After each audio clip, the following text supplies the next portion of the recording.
अमरावती विधान परिषदेच्या निवडणुकीकरिता काँग्रेस पक्षाचे उमेदवार हर्षजित देशमुख निवडणूक रिंगणात आहे। त्या अनुषंगाने अमरावतीच्या एका हॉटेलमध्ये निवडणूक प्रभारी काँग्रेसच्या नेत्या यशोमतीताई ठाकूर यांच्या अध्यक्षतेखाली महत्त्वाची बैठक पार पडली।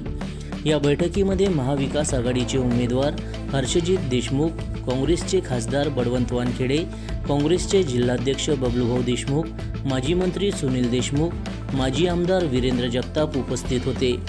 या निवडणुकीमध्ये कशाप्रकारे समोर जायचं, कशाप्रकारे निवडणूक लढायची, कुठले मुद्दे आणि कशाप्रकारे प्रचार करायचा या संपूर्ण विषयावर यशोमतीताई ठाकूर यांनी मार्गदर्शन केले।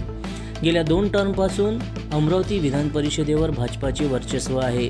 त्यामुळे भाजपाचे उमेदवार प्रवीण पोटे पाटील यांना मात देऊन महाविकास आघाडीचे उमेदवार हर्षजित देशमुख यांना विजयी करण्यासाठी या ठिकाणी रणनीती करण्यात आली।